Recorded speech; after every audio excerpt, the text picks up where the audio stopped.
Hey guys, you can see my face, so you can tell it's important.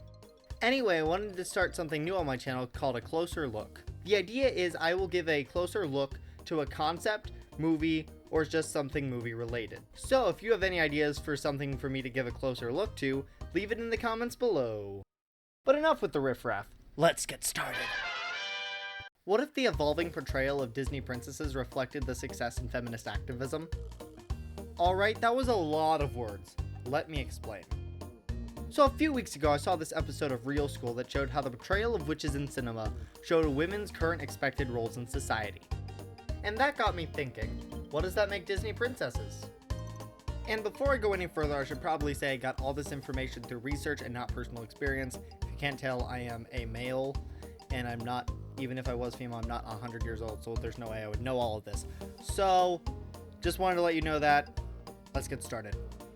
Now, some of you may be thinking, how is the portrayal of Disney princesses different than any other female protagonist ever? The way my friends refer to them, they call them inspiring, genuine, kind. My friend Tess says Disney princesses inspire little girls and boys to be themselves and that they can achieve anything they put their minds to.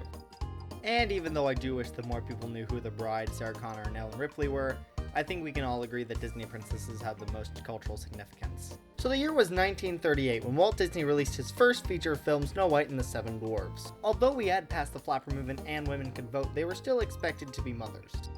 Which brings us to Snow White, who is very motherly to the dwarves, and that was one of her main attributes, and at one point she even says that she's shocked that the dwarves didn't even have a mother. Imagine if the dwarves were angry about her presence. Bilbo, we must stand together and fight again, for someone else has stolen our home. What? Another dragon? No, a woman. So we must stand together and fight! Aww. Alright, time for a bit of a transformation because we're going into 1950s. This is right after the First World War when a lot of women were asked to help work when most of the men were drafted. But when the war came to a conclusion, a lot of the men could return to their jobs, and a lot of the women were asked to leave. I wonder how that conversation went down.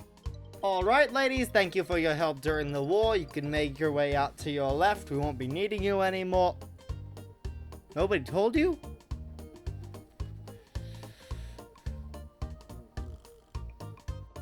This is what I think unofficially started the second wave of feminism, which was rallying for economic rights for women. That eventually led to the creation of the NOW in 1966. And what Disney princess showed us that if we worked hard we could get our reward? Cinderella. Although you could make the argument that Sleeping Beauty came out 9 years later and didn't show any of these principles. Well, every studio makes mistakes, and most people can't even remember Sleeping Beauty's real name. It's Aurora, by the way. Alright guys, put on your Jenko jeans and get out your pagers because we're going into the 1990s. And yes, I am wearing Jenko jeans. You just can't prove it. You can't even prove I'm wearing pants.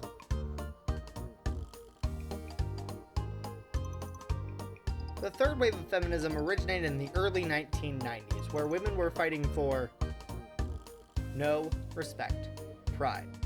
As human being at Female Pink Floor put it, it's possible to have a push-up bra and a brain at the same time. The first part of that I'm going to talk about is the push to get women into science, which is still going on today. Alright, quick side note, I find it a little sad we had to get anyone encouraged to go into science. Hasn't Bill Nye taught you anything?